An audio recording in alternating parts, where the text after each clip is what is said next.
क्या क्या तीर्थ यात्रा के नियम? नियम मतलब अभी वहाँ पे कुछ गलत काम नहीं करना है, सात्विक काम करना है। जैसे मैंने बताया, दान धर्म करना है, सत्संग करना है, मंत्र जाप करना है। तो फिर जब श्री राम आए, उन्होंने भी पिंडदान अर्पण किया, लेकिन दशरथ जी नहीं आए। तो वो सोच में पड़े, तो सीता जी ने बताया कि दशरथ जी तो पहले ही आके लेके। ये अश्वमेध यज्ञ क्यों इतना स्पेशल है? धर्म की स्थापना होती है, खून खराबे के बिना। मैं इस क्षेत्र का राजा आप मानते हो तो आप युद्ध मत करें, नहीं मानते हैं तो युद्ध होगा। अब मुझे एक बात बताइए, ये अश्वमेध यज्ञ अभी भी होते हैं? लास्ट जो किया था वो। नमस्ते दोस्तों, स्वागत है आपका इंडिया से भारत में एपिसोड 13। इस एपिसोड में हम बात करेंगे भगवान राम और सीता माँ कैसे तीर्थ यात्रा पर निकलते हैं। हम बात करेंगे अश्वमेध यज्ञ की। हम बात करेंगे राजा दशरथ कैसे श्राद्ध का प्रसाद लेने के लिए आते हैं। तो चलिए शुरू करते हैं एपिसोड 13 विद गौरांग जी। नमस्ते गौरांग जी, स्वागत है आपका इंडिया से भारत में। तो अभी भगवान राम ने राजगद्दी संभाल ली है माँ सीता के साथ। तो आपकी किताब में आपने जिक्र किया है कि अभी वो तीर्थ यात्रा पर वेरी एग्जॉटिक अननोन लोकेशंस पे जाते हैं और कुछ अलग तरह की पूजा करते हैं, पाठ करते हैं, कर्मकांड करते हैं। तो उनके बारे में कुछ बताइए। तो राज्याभिषेक के बाद श्री राम और सीता जी राजा और रानी हो जाते हैं, और सीता जी याद कराती है कि वनवास के शुरुआत में मैंने वचन लिया था कि गंगा माता और यमुना माता का पूजा करेगी अगर वनवास ठीक से संपन्न हो जाता है। तो जैसे संकल्प किया है उसकी पूर्ति होनी चाहिए। तो श्री राम तुरंत मान जाते हैं और आदेश देते हैं कि एक भव्य तीर्थ यात्रा का आयोजन किया जाए, पूरा प्लानिंग किया जाए। तो वैसे वो शुभ मुहूर्त देख के गणपति बापा की पूजा करके अयोध्या से निकलते हैं, और उनके साथ उनके 3 भाई, उनकी पत्नियां, रानियां, वशिष्ठ ऋषि और जो भी प्रमुख लोग थे वो जाते हैं। तो सबसे पहले वो जाते हैं सरयू नदी और गंगा नदी के तट पर पहुंचते हैं और वहां पे रुकते हैं। तब च्यवन ऋषि आते हैं। तो च्यवन ऋषि वहां पे मिलने आते हैं। तो बोलते हैं कि ये आनंद रामायण का पूरा मैं विवरण दे रहा हूँ, आनंद रामायण में इसका उल्लेख है, ये पूरी तीर्थ यात्रा का। तो च्यवन ऋषि आगे कहते हैं कि मुझे कुछ राक्षस परेशान कर रहे हैं कीका क्षेत्र में, तो आप प्लीज कुछ कीजिए। तो श्री राम वहीं पे बैठ के एक बाण चलाते हैं और उनके आश्रम के आसपास पूरा एक गड्ढा सा हो जाता है जिसमें नदी बहने लगती है। और आश्चर्य की बात यह है कि आज भी वो नदी बह रही है जिसका नाम है राम रेखा। और राम रेखा नदी, हाँ, कहाँ पर है ये राम रेखा नदी? ये बिहार के वेस्ट चंपारण डिस्ट्रिक्ट में है। अच्छा, ओके। तो ये ऐसा होने के बाद वो आगे चलते हैं और प्रयाग पहुंचते हैं, और वहां पर गंगा यमुना सरस्वती के तीर्थ पे सीता जी गंगा जी में स्नान करती है और अपना संकल्प पूरा करती है। वहां पे 1 महीना वो समय बिताते हैं, और फिर आगे चल के वो विंध्यावासिनी में दुर्गा माता की पूजा करते हैं, क्योंकि दुर्गा माता के मदद से ही उन्होंने युद्ध जीता था। ये कृतज्ञता, जैसे हमने पहले बात की, ये ग्रैटिट्यूड है। तो वहां पर वो मंदिर है, आज भी है, विंध्यावासिनी दुर्गा देवी मंदिर, और वो भी बिहार के क्षेत्र में, ये उत्तर प्रदेश में है। अच्छा, ये उत्तर प्रदेश, और आज भी वो मंदिर है। बहुत ही प्राचीन मंदिर है और बहुत ही वहाँ के स्थानिक लोग उसको मानते भी हैं। अच्छा, और फिर वहां से वो कहाँ जाते हैं? वहां से वो जाते हैं आगे काशी में, और सबको पता है काशी इतना पवित्र धाम है। काशी में भी ज्योतिर्लिंग है, तो उसका कोई कनेक्शन है भगवान राम और ज्योतिर्लिंग काशी में जो है वो?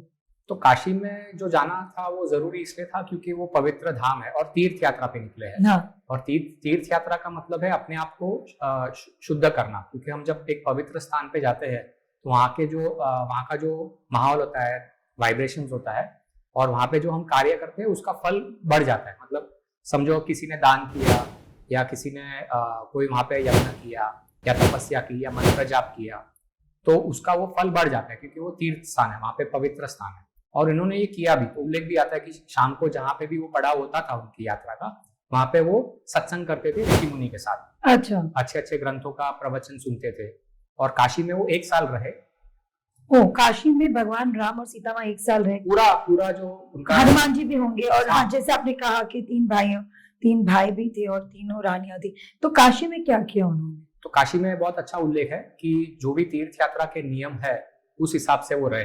क्या क्या तीर्थ यात्रा के नियम मतलब अभी वहां पे कुछ गलत काम नहीं करना है, सात्विक काम करना है। जैसे मैंने बताया, दान धर्म करना है, सत्संग करना है, मंत्र जाप करना है, ब्राह्मणों को खिलाना है, तो जो भी हम करते हैं उसका फल बढ़ जाता है।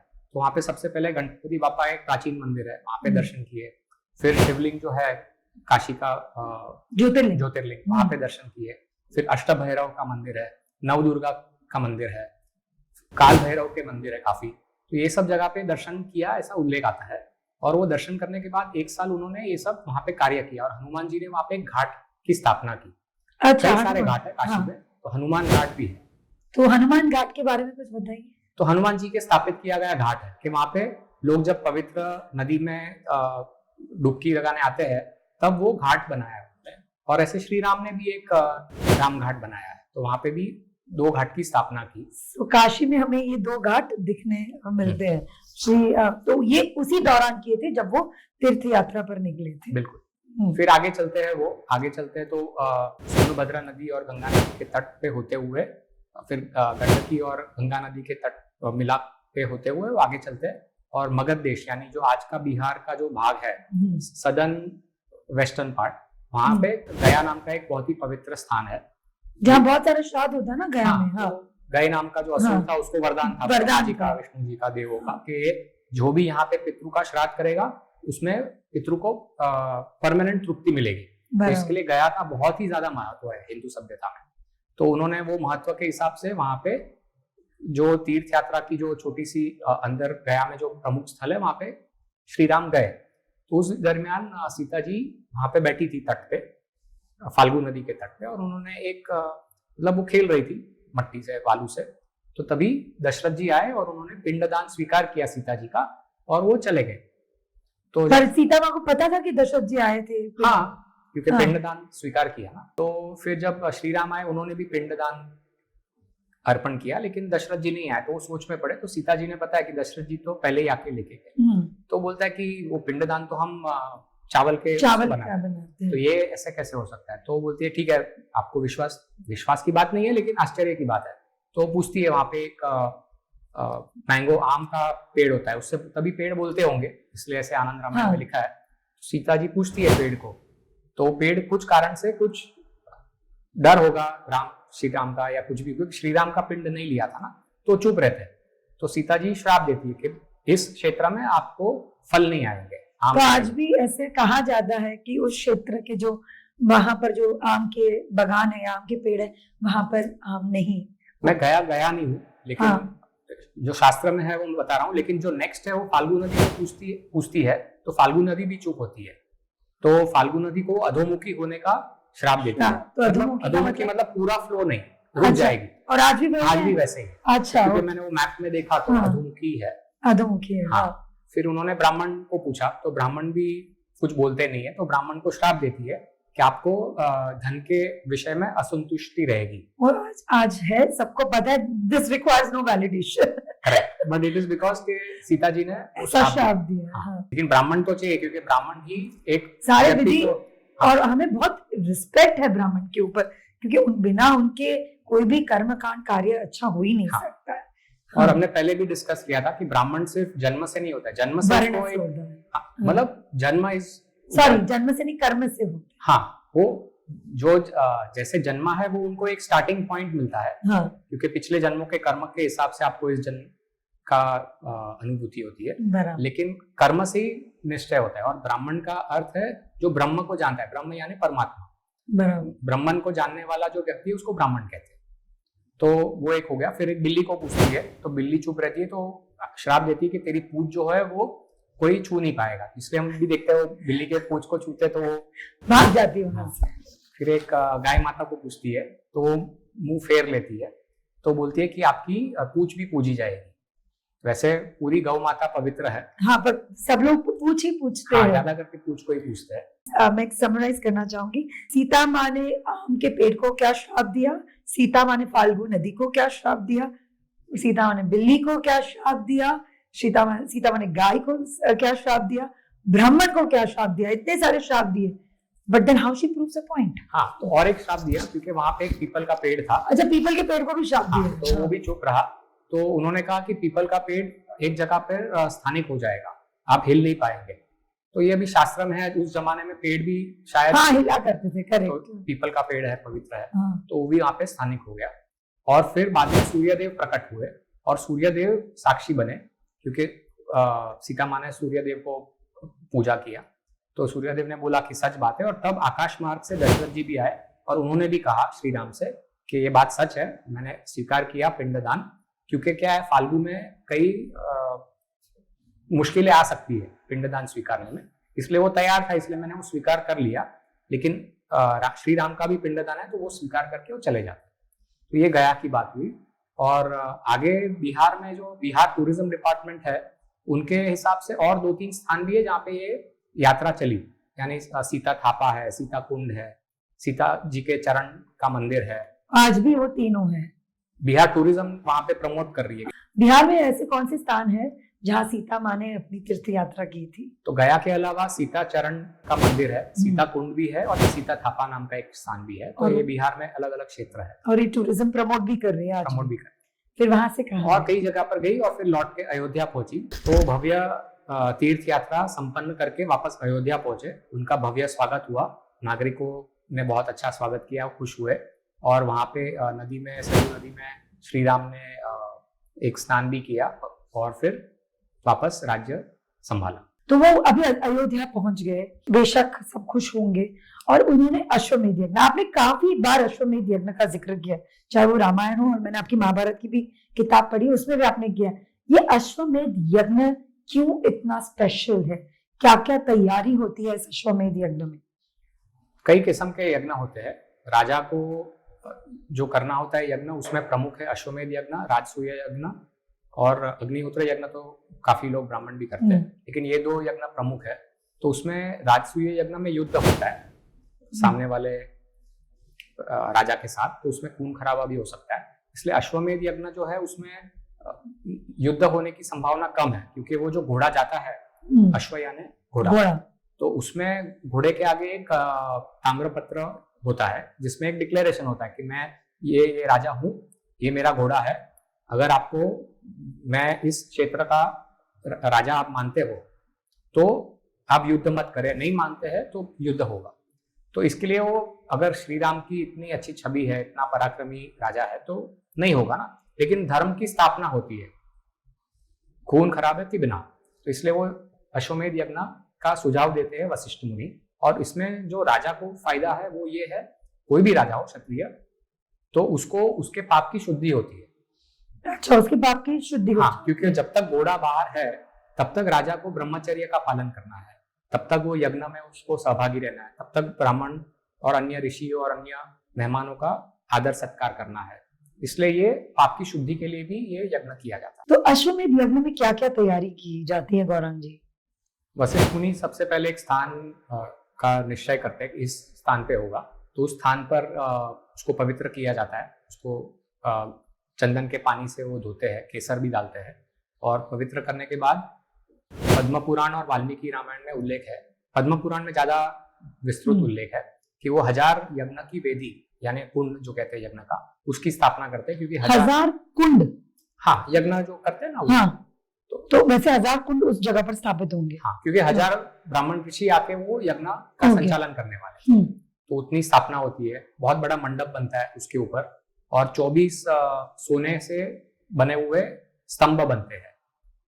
और वो स्तंभ जो है विजय स्तंभ होता है, कि वो उसका एक चिन्ह है राजा का, कि वो विजयी हुआ तो वो स्तंभ है उसका। और 1000 ब्राह्मण के रहने की सुविधा होती है। बहुत सारे जो मेहमान आएंगे उनको खाने पीने की, रहने की सुविधा होती है।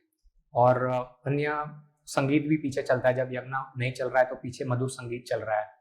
तो ये ऐसे अच्छा वातावरण बना है। और इस वातावरण के बीच घोड़े को छोड़ते हैं और उसका पीछा करते हैं सेना, और सेना के सेनापति होते हैं शत्रुघ्न जी। अच्छा, इसमें सेना के सेनापति होते शत्रुघ्न जी। और मुझे एक बात बताइए, ये अश्वमेध यज्ञ अभी भी होते हैं? लास्ट जो किया था वो शिवाजी महाराज ने किया था। तो शिवाजी महाराज ने ये, इसके बाद कहीं डॉक्यूमेंट नहीं किया गया है? उसके पहले कई सारे हुए, उनके बाद?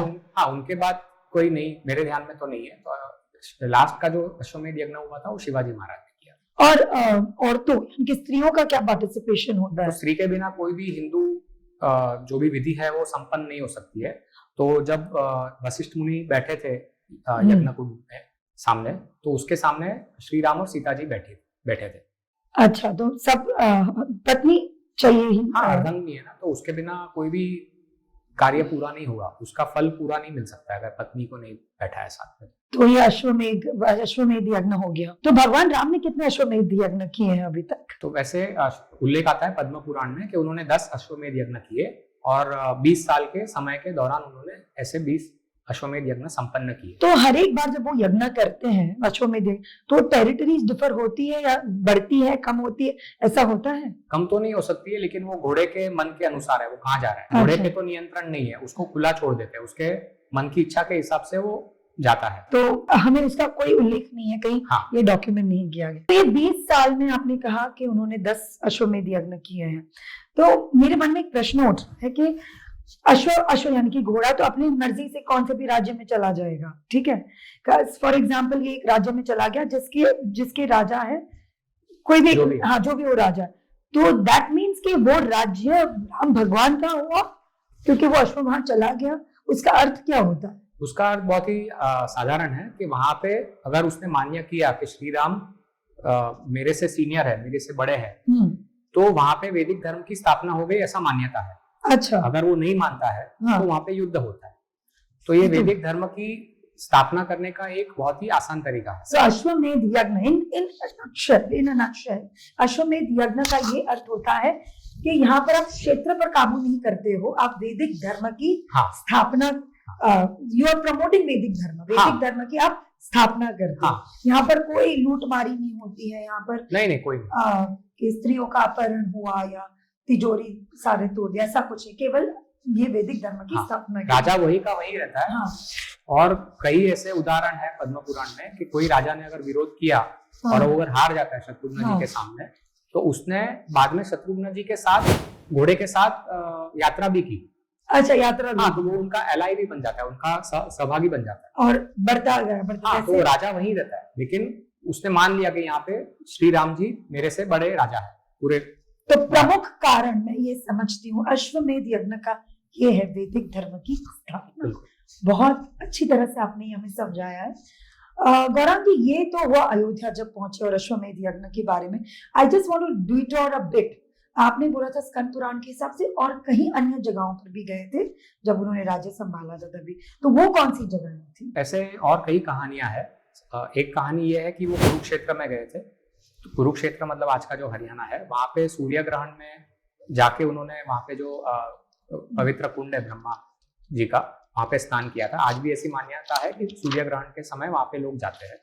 और वहां पे 17 यज्ञ किया था और 17 यज्ञ में बहुत सारे देश भर से ब्राह्मण आए थे और उन्होंने वो यज्ञ संपन्न किया। ये कुरुक्षेत्र की यात्रा हो गई। फिर दूसरा एक बहुत ही दिलचस्प है कि वापस वो अयोध्या जाते हैं। कुछ समय बीता होगा क्योंकि 10,000 साल उनका राज्य चला। 10,000 साल। हाँ, तो वशिष्ठ मुनि से वार्तालाप होते समय वशिष्ठ मुनि कहते हैं कि आपको धर्म अरण्य जाना चाहिए, बहुत ही अद्भुत पवित्र क्षेत्र है। धर्म अरण्य मतलब मैं मानती हूँ फॉरेस्ट, अरण्य मतलब फॉरेस्ट। हाँ, धर्म कहाँ है? तो वो अभी उसका उल्लेख आता है स्कंद पुराण में कहाँ है। धर्म यानी धर्मराज, यमराज जी ने वहां पे तपस्या की या धर्मराज ने तपस्या की थी। तो उल्लेख ऐसा है स्कंद पुराण में कि वो पश्चिम अयोध्या से पश्चिम दिशा में जाते हैं और उनका प्रवास 10 दिन चलता है। तो अगर हम पश्चिम में अयोध्या से चले 10 दिन और भी प्रूफ हम देखेंगे, मैं आपको बताऊंगा इस विवरण में, तो वो गुजरात का उत्तर का जो क्षेत्र है मोढेरा के आसपास, वो धर्मारण्य क्षेत्र है। गुजरात में मोढेरा का क्षेत्र, हाँ।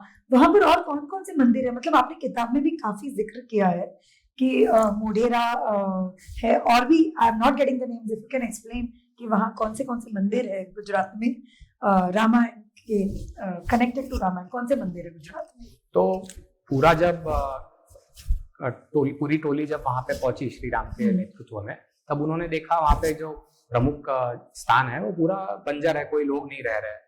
तो वहां पे रुक गए और सोच रहे थे ऐसे क्यों हुआ होगा। तो अगले दिन वहां की जो स्थानिक माता थी, स्थानिक देवता भी होते हैं ना, तो माता प्रकट हुई और उन्होंने बोला कि बहुत टाइम पहले देवों ने यहाँ का जो असुर था उसको मार के तो भगाया, लेकिन ये लोग इतने डरे हुए कि आज भी नहीं आ रहे। और संख्या भी दी है, 18,000 ब्राह्मण और 36,000 वणिक यानी बनिया। हाँ। तो वो आज भी डरे हुए। तो श्री राम तुरंत आदेश देते हैं अपने सैनिकों को कि सबको सम्मान पूर्वक वापस लेके आइए। तो वो लेके आते हैं और वहां पे आने के बाद वो जो ब्राह्मण है उनको 4,400 गांव भेंट में देते हैं। अच्छा, क्योंकि उनको कुछ तो गांव चाहिए ना। बसाना है। हाँ, गांव बसाना है। और जो वणिक है, जो ट्रेडर है, मर्चेंट्स है, उनको स्टार्टअप कैपिटल देते हैं जो आज की भाषा में, और बोलते हैं कि आपको व्यापार तो करना है, लेकिन इन ब्राह्मणों को अपने यज्ञ में, साधना में कोई असुविधा ना हो और उनका आपको ध्यान रखना है। तो वैदिक धर्म का पालन हो, इसलिए वणिक और शूद्र को वो बताते हैं ऐसा कीजिए। और मंडलिक बनाते हैं। मंडल यानी क्षेत्र, तो कई सारे मंडल बनाते हैं और मांडलिक इंस्टॉल करते हैं। मांडलिक मतलब गवर्नर, राज्यपाल आज की भाषा में। डिस्ट्रिक्ट और छोटे छोटे विलेजेस। हाँ, करेक्ट। ओके। तो चारों वर्ण आ गए ना। हाँ। तो वो स्थापित करके फिर वहां पे वो मुंडेश्वरी माता है, वहां पे जो स्थानिक माता है, उसके मंदिर की स्थापना करते हैं, उसको ठीक से बनाते हैं। आज भी वो है। फिर एक अपने इष्ट देव यानी सूर्य देव हुए ना, क्योंकि सूर्यवंशी है, सूर्यवंशी राजा। हाँ। तो आज मुडेरा में आज भी एक अद्भुत सूर्य मंदिर है। तो सूर्य देव को अपने अस्त्र समर्पण करते हैं पूजा के लिए, और फिर वहां पे स्थापना करते हैं और एक कूप बनाते हैं, ऐसा लिखा है वेल। और आज भी अगर आप देखेंगे, मैं गया हूँ उस क्षेत्र में, अद्भुत एक स्टेप वेल बना हुआ है सूर्य मंदिर के बाहर। क्या बात। तो वो आज भी है। और फिर ब्रह्मा जी, शिव जी और विष्णु जी की पूजा भी करते हैं, और गणपति बापा की। तो वहां पे खेड़ ब्रह्मा, थोड़ा दूर खेड़ ब्रह्मा करके एक क्षेत्र है, वहां पे आज भी एक प्राचीन ब्रह्मा जी का भी मंदिर है और गणपति बापा का भी मंदिर है। दो ब्रह्मा जी के केवल 2 मंदिर है, एक खेड़ ब्रह्मा और एक पुष्कर। और भी है, लेकिन अच्छा। ये खेड़ ब्रह्मा में भी है। और फिर शिव जी के काफी प्राचीन शिवलिंग है इस क्षेत्र में, और विष्णु जी के भी एक प्राचीन मंदिर है वहां पे, श्यामला जी करके है। तो स्कंद पुराण में जो लिखा है वो आज मैच हो रहा है, मतलब वो ऐसे ही नहीं लिखा था किसी ने, सच में वो गए थे वहां पे। तो उसके बाद एक सीता जी के नाम का एक शहर उन्होंने स्थापित किया, स्कंद पुराण में आता है सीतापुर, और उसके आसपास 55 गांव भी स्थापित किए, और पूरे गांव की यादी है उसमें। मुझे आज के मैप के अनुसार मुझे सीतापुर आज भी मिला गुजरात में, और जो गांव है उसमें गोधरा है, ऐसे कई हंस है, शायद मुझे याद नहीं आ रहा अभी। तो ऐसे गांव, उसमें से 7-8 गांव मुझे आज भी मिले शहर। तो जो पुराण में भी लिखे हुए हैं गांव, हाँ। और वो उसके आपने जब वो पूरे यादी देखी, उसमें भी आपको वो गौरव जी, हम जब मंदिरों की बात चली है, तो मुझे 2 मंदिरों का नाम यहाँ पर जिक्र करना है। एक है नीलकंठेश्वर और दूसरा है कुंभेश्वर, बहुत फेमस है। तो उसके पीछे क्या कोई कहानी है? हाँ, बिल्कुल है। बताइए। अच्छा प्रश्न है, दिलचस्प कहानी है। तो सोमनाथ में भी उन्होंने दर्शन किए, ऐसा स्कंद पुराण में उल्लेख है, श्री राम ने और सीता जी ने और अन्य लोगों ने। और एक दूसरी कहानी जो आपने जो प्रश्न पूछा है, उससे संबंधित स्कंद पुराण में और एक खंड में उसका उल्लेख आता है कि हनुमान जी को एक बार शिव जी के दर्शन करने की इच्छा हुई, तो कैलाश जाते हैं। कैलाश पूछ के नंदी बैल उनको रोक देते हैं। तो हनुमान जी आश्चर्यचकित हो जाते हैं, हाँ, क्यों रोक रहे हैं? हाँ। तो बोल रहे कि आप ने पाप किया है, आप अंदर नहीं जा सकते। तो बोलते हैं मैंने क्या पाप किया? हनुमान जी पूछते हैं। बोलते हैं आपने इतने सारे राक्षसों को मार दिया। तो हनुमान जी बोलते हैं लेकिन मैंने धर्म की स्थापना के लिए मारा है। बोलते हैं वो ठीक है, उद्देश्य अच्छा है, लेकिन कर्म है तो कर्म फल मिलेगा ही, तो उसका प्रायश्चित कैसे हो, ऐसा हनुमान जी पूछते हैं। तो बोलते हैं कि नर्मदा नदी बहुत पवित्र है, उसमें आप एक डुबकी लगाइए और वहाँ पे आप तपस्या कीजिए, ऐसा सुझाव देते हैं। तो उस सुझाव के हिसाब से हनुमान जी जाते हैं नर्मदा नदी के तट पे, और जहाँ पे सोमनाथ के दक्षिण में ऐसा लिखा हुआ है, तो वहाँ पे नर्मदा नदी में स्नान करके वो ध्यान में बैठते हैं, और कई सालों के बाद शिव जी प्रकट होते हैं और उनको आशीर्वाद देते हैं।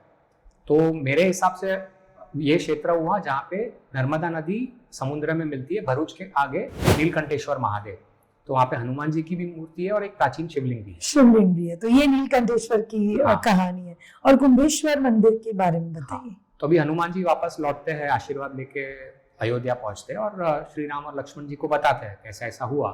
तो श्री राम सोचते हैं अरे मैंने भी तो कई राक्षसों को मारा है, मुझे भी रावण का तो प्रायश्चित हो गया मारने का। तो वो भी दोनों भाई फिर चलते हैं नर्मदा के तट पे और तपश्चर्या करते हैं, और दोनों एक एक शिवलिंग बनाते हैं, और 24 साल लिखा है तपश्चर्या करते हैं। और तपश्चर्या करने के बाद शिव जी प्रकट होते हैं और दोनों को आशीर्वाद देते हैं। तो ये जो है वो जबलपुर के पास कुंभेश्वर महादेव मंदिर है, वहाँ पे एक मंदिर है, वहाँ पे 2 शिवलिंग है दोनों भाइयों का। अच्छा, हाँ, ये मुझे पता है कि कुंभेश्वर महादेव में 2 शिवलिंग है, पर ये कहानी है उसके पीछे। तो जो वहाँ पे जो दूसरे ऋषि होते हैं वो भी अपने कुंभ से पानी डालते हैं, इसलिए वो कुंभेश्वर महादेव नाम पड़ता है। इसलिए एक ये तो आपने बताई नीलकंठेश्वर और कुंभेश्वर की कहानी। आपकी किताब में जब भी हम 13th चैप्टर की जब बात कर रहे हैं तो लास्ट जो पोर्शन है, जो लास्ट पैराग्राफ है, माइंड बॉगलिंग है, रोंगटे खड़े हो जाते हैं। सीता माँ को वॉरियर क्वीन कहा है, क्यों कहा जाता है उनको वॉरियर क्वीन? तो सीता माता शतरानी थी, उसका हम सबको ज्ञान तो है। तो उसमें कहानी आनंद रामायण में उल्लेख आता है। ऐसा उल्लेख है कि जब श्री राम ने कुंभकर्ण को मारा था तब कुंभकर्ण की पत्नी गर्भ से थी और युद्ध के बाद उसने एक बच्चे को जन्म दिया, मुल्कासुर, जिसका नाम मुल्कासुर रखा था। और जब मुल्कासुर थोड़ा बड़ा होता है, उसको पता चलता है, तो उसको क्रोध होता है और वो बदले की भावना से तपस्या करता है और ब्रह्मा जी को प्रसन्न करके वरदान मांगता है कि मैं कोई भी पुरुष के हाथ से ना मरूं। तो क्योंकि रावण ने तपस्या में मांगा नहीं था, पुरुष छोड़ दिया था, तो उसको याद करके वो तपस्या में बोल देता है कि पुरुष के हाथ से नहीं मरूं। तो उसको वो मिल जाता है वरदान। तो सबसे पहले वो विभीषण को राजगद्दी से हटा के खुद लंका का राजा बन जाता है और विभीषण जी आकाश मार्ग से अयोध्या पहुंचते हैं मदद के लिए। तो श्री राम जी राह नहीं देखते कि मुल्कासुर आक्रमण करे, वो खुद वहां पर लंका पहुंचते हैं पुष्पक विमान में आक्रमण करने, और मुल्कासुर के साथ घमासान युद्ध होता है। लेकिन मुल्कासुर को तो आशीर्वाद है कि पुरुष मुझे मार नहीं सकता है, तो मरता ही नहीं है। तो फिर वहां पे ब्रह्मा जी प्रकट होके ये वरदान के बारे में श्री राम को बताते हैं। तो तुरंत श्री राम संदेशा भेज के सीता जी को वहां से अयोध्या से बुलाते हैं। तो वो गरुड़ पे बैठ के उनके साथ होते हैं अग्निदेव और कुछ ब्राह्मण एज अ विटनेस के वो आ रही है। वहां पे आती है सीता जी लंका और श्री राम एक कम समय में उनको युद्ध अभ्यास देते हैं। अच्छा, श्री राम भगवान ने सीता माँ को युद्ध अभ्यास हाँ, दिया, शस्त्र का ज्ञान दिया। और उसके पहले क्या हुआ होता है कि मुल्कासुर ने सीता जी के बारे में कुछ भला बुरा कहा था, बुराई कहा था। हाँ, बुराई कहा होगा, वो फ्रेज है इसलिए। तो बुरा कहा था, तो कुछ एक ऋषि ने बोला था कि ये गलत है और श्राप दिया था कि तेरा अंत सीता जी के हाथ होगा। तो मुल्कासुर ने वो ऋषि का अंत कर दिया था क्रोध में आके। तो इस कारण बाकी सब जो ऋषि थे वो डर के चुप हो गए थे। तो श्राप तो था और सीता जी भी वहां पे पहुंच गई, शस्त्र का पूरा ज्ञान ले लिया और उन्होंने माया सीता, अग्निदेव भी है तो माया सीता को भी याद किया। तो माया सीता और सीता ने मिलके मुल्कासुर का अंत किया। तो ये इनके शतरानी होने का एक उदाहरण है। तो सीता माँ की ये साइड के बारे में तो मैंने बिल्कुल नहीं सुना था। अच्छा लगा सुन के कि शतरानी भी है और बेहतरीन तरीके से उन्हें मुल्कासुर का अंत भी किया। अभी इसके आगे मुझे जानना है राम राज्य, क्योंकि राम भगवान और सीता माँ जब भी रूल कर रहे थे, जब राज्य संभालते थे, तो उस टाइम को हम राम राज्य कहते थे। तो राम राज्य इतना स्पेशल क्यों है? क्या क्या क्वालिटीज थी एज हस्बैंड वाइफ भगवान राम और सीता माँ? उसके बारे में हम सब जानेंगे अगले एपिसोड में। तब तक के लिए धन्यवाद। धन्यवाद स्वाति।